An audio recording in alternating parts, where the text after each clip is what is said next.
की दादांची आठवण येते का तुम्हाला? अरे दादांना विसरून चालणारच नाही सगळ्याच बाबत हा.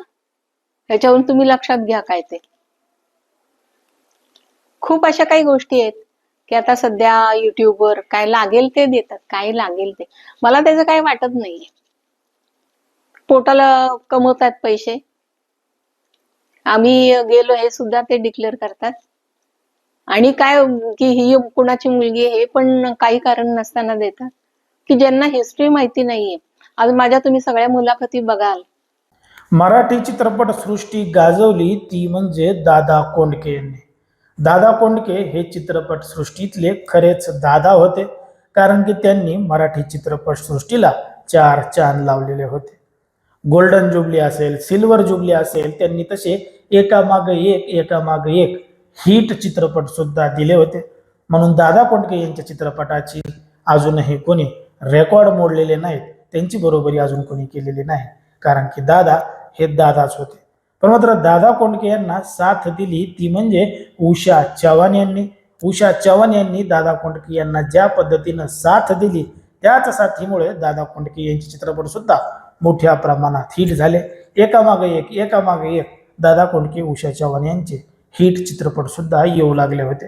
आता बरेच चित्रपट हिट सुपरहिट दिल्यानंतर कालांतराने दादा कोंडके आणि उषा चव्हाण यांच्यामध्ये काही वाद निर्माण झाला. काही चित्रपटसृष्टीमध्ये, काही चित्रपटातल्या पुस्तकांमध्ये, वृत्तपत्रामध्ये आणि मीडिया रिपोर्ट्सनुसार दादा कोंडके आणि उषा चव्हाण यांच्यामध्ये वाद झालेले आहेत. एकटा जीव सदाशिव या त्यांच्या आत्मचरित्रामध्ये, पुस्तकामध्ये तसा सुद्धा उल्लेख आहे, असं सुद्धा काही जण सांगतात.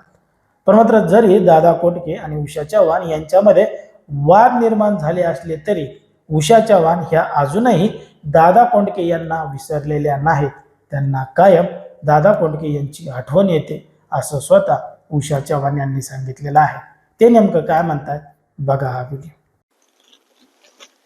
नमस्कार, मी आपली उषा चव्हाण. मागच्या वेळेस मला विचारलं होतं की दादांची आठवण येते का तुम्हाला? अरे दादांना विसरून चालणारच नाही सगळ्याच बाबत हा. ह्याच्यावरून तुम्ही लक्षात घ्या काय ते. खूप अशा काही गोष्टी आहेत की आता सध्या युट्यूबवर काय लागेल ते देतात, काय लागेल ते. मला त्याचं काही वाटत नाहीये. पोटाला कमवतात पैसे.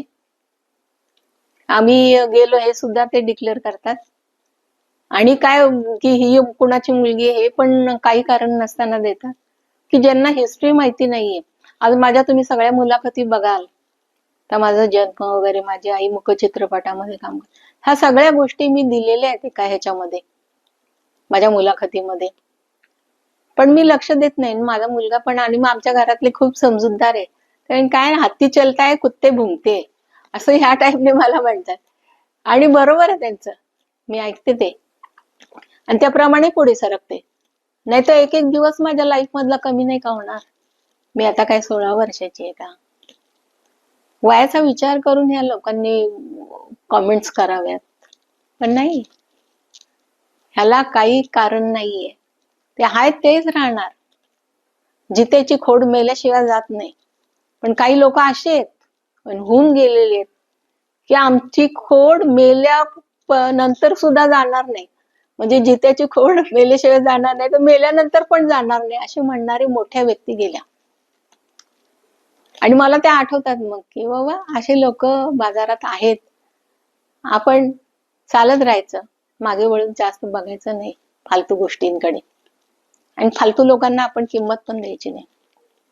माझे मुलं पण सांगतात. माझे मुलं सगळे कष्टाळू आहेत, नातू वगैरे, आणि ते त्यांच्या याने हिमतीने नाव कमवण्याचा प्रयत्न करतायत. देव त्यांना यश देव. कधी कुणाच्या पुढं पुढं करत नाहीत ते. तर त्यांच्या मुळात अंगातच उजत कला आहे, त्यामुळे ते तसे हे करतात. ऐकलं उषा चव्हाण काय सांगतात? उषा चव्हाण सांगतायत की दादा कोंडके यांना विसरणं अशक्य आहे. काही लोक विचारतात की दादांची आठवण येते का? तर नक्कीच दादांची आठवण येते, का येणार नाही, हा सुद्धा उषा चव्हाण यांनी सांगितलेला आहे. उषा चव्हाण यांच्यावर, दादा कोंडके यांच्यावर काही जण युट्यूबवर व्हिडिओ बनवतात, उगाच काहीतरी बदनामी करतात, उगाच काहीतरी कमेंट करतात आणि नावं ठेवायला सुरुवात करतात. असं स्वतः उषा चव्हाण यांनी सांगितलेलं आहे. त्यांनी असं सुद्धा सांगितलंय की या लोकांना मी आता प्रत्युत्तर देत नाही, त्यांच्या प्रश्नाला सुद्धा उत्तर देत नाही आणि त्यांचं बोलणं मनावर सुद्धा घेत नाही. त्यांचं म्हणणं मनावर घ्यायला मी का 16 वर्षाचे आहे का, मी आता वयस्कर झालेले आहे, समजूतदारपणा घेते आणि ते जेवढं समजून घेतात त्याच पद्धतीनं त्यांच्या कुटुंबातले लोक सुद्धा समजून घेतात. पण मात्र तरी सुद्धा काही लोक मुद्दामून युट्यूबवर किंवा इतर माध्यमातून बदनामी करतात, नावं ठेवतात, म्हणून जित्याची खोड मेल्याशिवाय जात नाही असं सुद्धा उषा चव्हाण म्हणालेले आहे. मग लोक नेमकं चांगल्या माणसालाच नावं का ठेवतात, त्यांचं उगाच झालेलं प्रकरण उकरून का काढतात, थोडेफार व्ह्यूजसाठी पैशासाठी असं करतात, असं सुद्धा उषा चव्हाण यांनी समजून घेतलेलं आहे. पण मात्र ज्या पद्धतीनं दादा कोंडके आणि उषा चव्हाण यांनी चित्रपटसृष्टीला एक वेगळीच ओळख दिलेली आहे, एकामागे एक सुपर डुपर हिट चित्रपट दिलेले आहेत आणि राज्यातल्या जनतेला खळखळून हसवलेलं आहे, ते कधीही न विसरण्याजोगं आहे. म्हणून दादा कोंडके यांचं आणि उषा चव्हाण यांचं आजही कौतुक मोठ्या प्रमाणात होत आहे. दादा कोंडके यांना, उषा चव्हाण यांना कोणीही नावं ठेवले नाही पाहिजे, उलट त्यांचं कौतुक केलं पाहिजे असं एकत्रित आपल्या या ठिकाणी वाटतं. पण ठेवतात त्यांच्यावर तुम्हाला काय वाटतं ते तुम्ही अगदी स्पष्टपणे कमेंटमध्ये सांगा. कारण की कोणाच्याही भावना दुखवणं, कोणाचंही मन दुखवणं हा आपला उद्देश नाही.